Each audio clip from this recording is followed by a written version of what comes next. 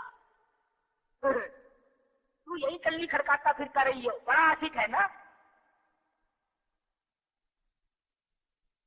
کیا کہنا ہے تیرا؟ تیرے پاس تو بہت زیادہ ہے، اس لیے کہتا ہوں کوئی بات نہیں۔ قبا پوشی کے پردے میں جو عیاشی کے رسیا ہو، قبا پوشی کے پردے میں جو عیاشی کے رسیا ہو، میں کو سلوک و صوفیا کہہ دوں یہ مشکل ہے۔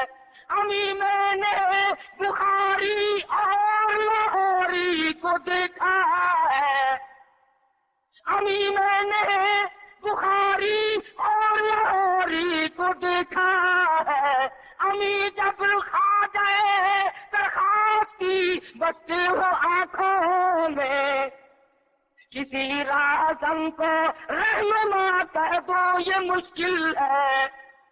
تو یہ ٹولہ، یہ قافلہ جو محمد عربی صلی اللہ علیہ وسلم کا دیوانہ ہے، جو عشق کی دولت کو ساتھ لے کر تبلیغ کرتا ہے، ان کے ساتھ تو کوئی بھی نہیں ہو سکتا۔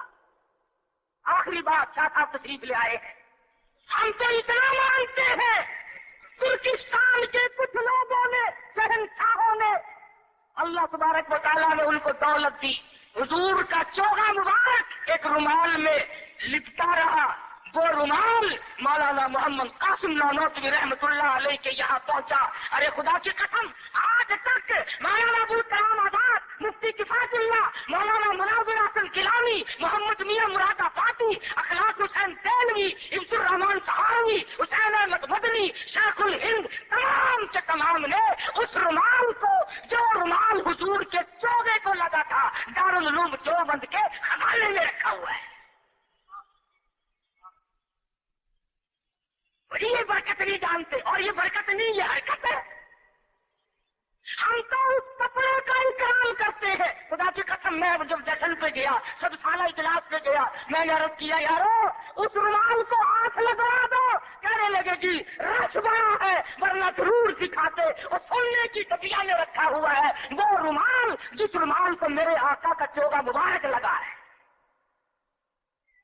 خزانے میں رکھا ہے۔ ہمارے پاس خزانہ وہ رومال ہے، وہ کنچیل ہے خداوند عالم کے محبوب کا، جس میں چوغا رکھا ہوا تھا۔ ہم تو اس رومال کی حفاظت کرتے ہیں، اس قرآن کی حفاظت کرتے ہیں، اس سنت کی حفاظت کرتے ہیں جو صحابہ کرام نے ہم تک پہنچائی۔ اللہ پاک مجھے اور آپ کو عمل کی توفیق عطا فرمائے۔ وآخر دعوانا ان الحمد للہ رب العالمین۔